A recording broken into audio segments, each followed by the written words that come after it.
Hello, and welcome back to the channel. Today we are continuing our IEP and autism advocacy conversation. Welcome back to your community public health safe space where meaningful discussion occurs. And today, as I said, it's IEP meeting day. IEP meeting day means you're going to get ready for the IEP meeting. There's no nervousness because you are going to be so prepared. You'll have all your information. You would have taken notes. All your questions are going to be answered today. So let's get it going. We're not going to delay. It's another cold day. It's winter, but we're still having conversations. We advocate for you 24/7. So let's get going. Let's get our minds right, our attitudes right, because today confidence is key. So let's start the conversation. Let's go. So the discussion is about IEP advocacy. And today we're going to ensure that this IEP advocacy is without fear.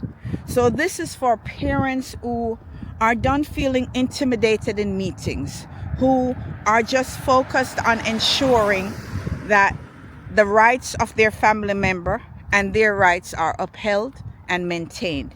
And so this is what we'll be discussing and dealing with today. Now, let me say this clearly. I want to be completely clear. You are not too emotional. You are not difficult. You are not asking for too much.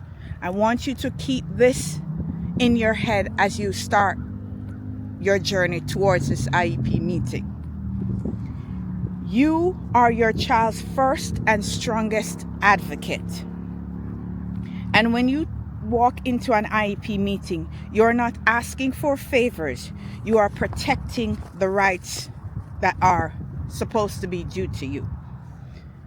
Now, what an IEP actually is, an IEP, Individualized Educational Program, is a legally binding document under the Individuals with Disabilities Act, IDEA. That means the school is legally required to provide appropriate services. Decisions must be data-driven. You are an equal member in that IEP meeting, not a guest, not an observer, equal. Some parents may feel intimidated because IEP meetings can feel overwhelming. There are multiple schools and staff members in the room.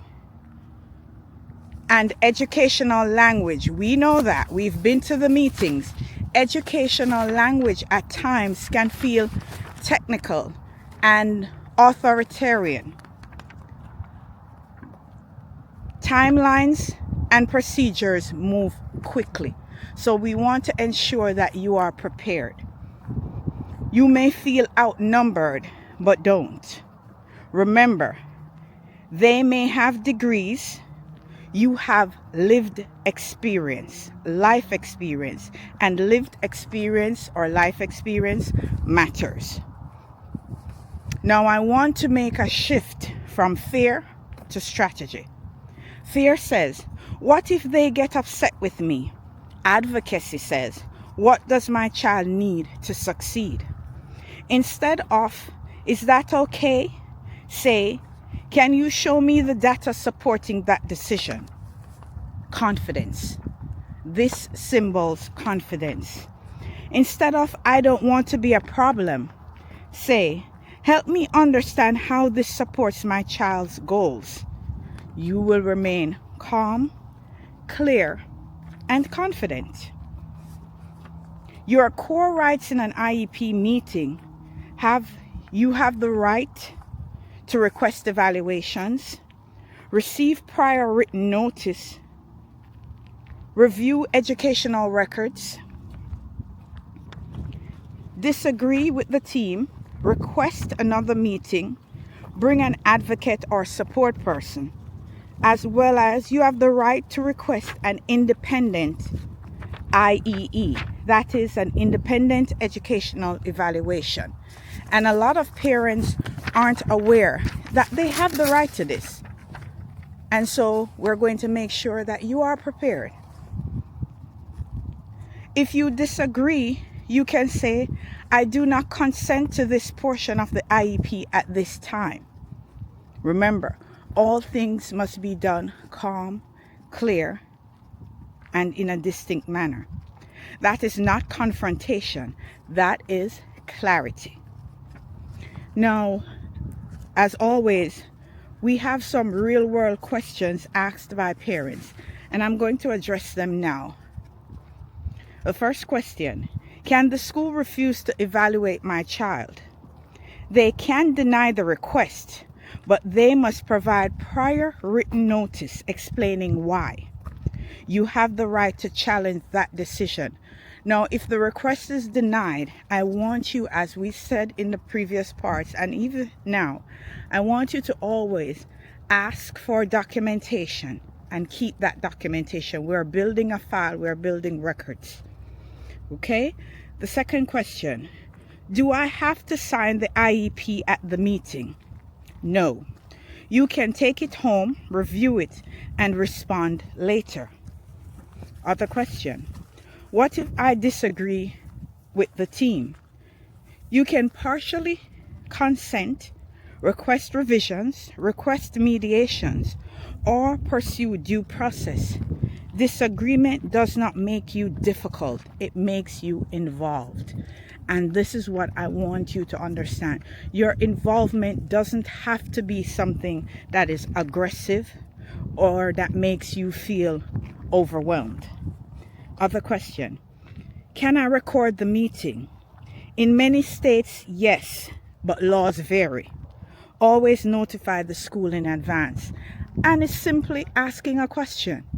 The same question we asked, can I record the meeting? It's either a yes or a no. If it's a no, then ensure that you have documentation, that they go slowly so you could take notes. What if they say services aren't available? Availability does not determine eligibility. If your child needs the service to access education appropriately, the team must address that need. So, as I said in the previous, if there is a denial, then there's another way to get to what you need to get achieved. And that's what we're equipping you for. That's what we're advocating to ensure that you understand. If no is said in one area, it doesn't mean no overall.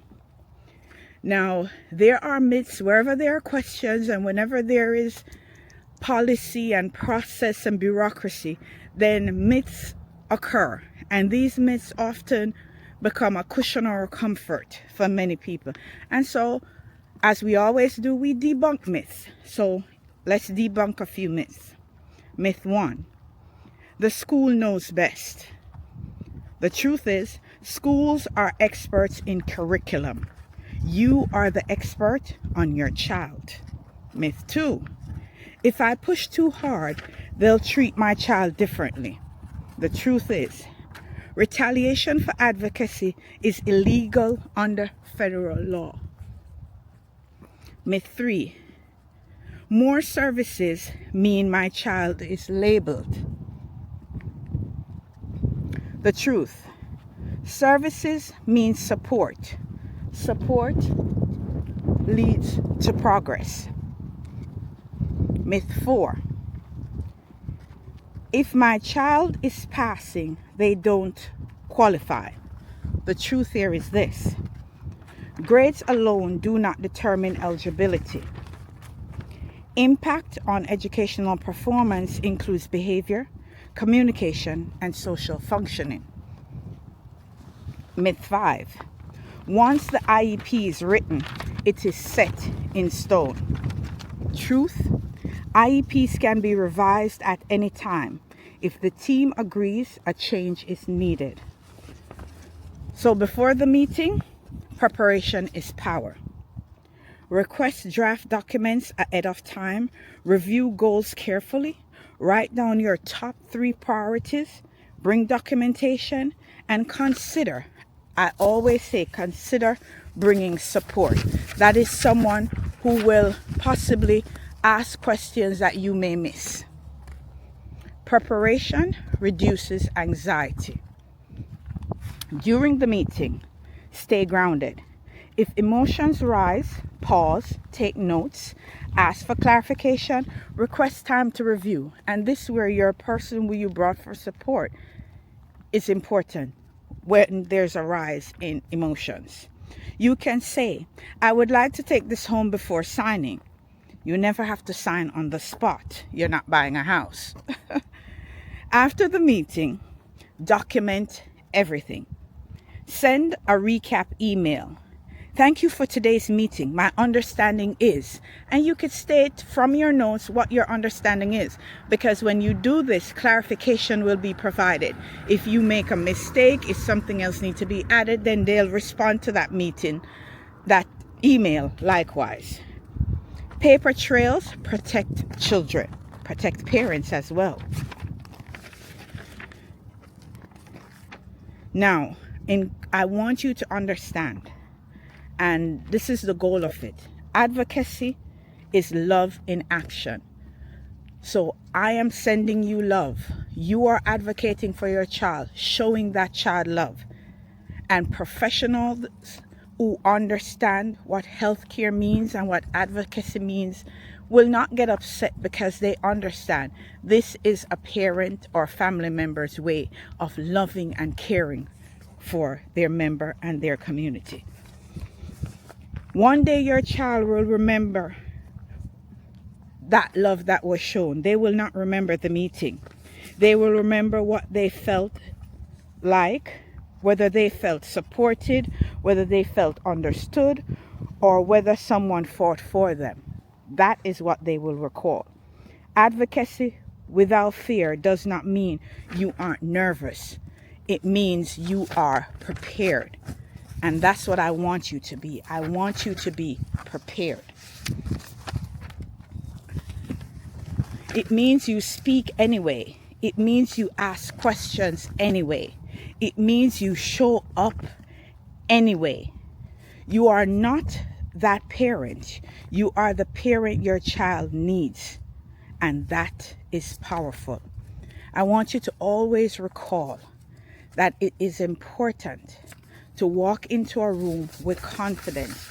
Walk into a room prepared, because your preparation means your child's health is in good hands. Once you walk into a room prepared, everyone else in that room will have to step up to the plate. They will have to meet you where you are. And oftentimes, they don't just want to meet you where you are, they want to outdo you. They want to outpace you. And if they're outpacing you, your child is getting the best care possible. So let's enter that IEP meeting. Let's walk in with confidence. Let's walk in prepared. And we will walk out with the results. That means our child is satisfied. That our attention is solely on what is best for our children.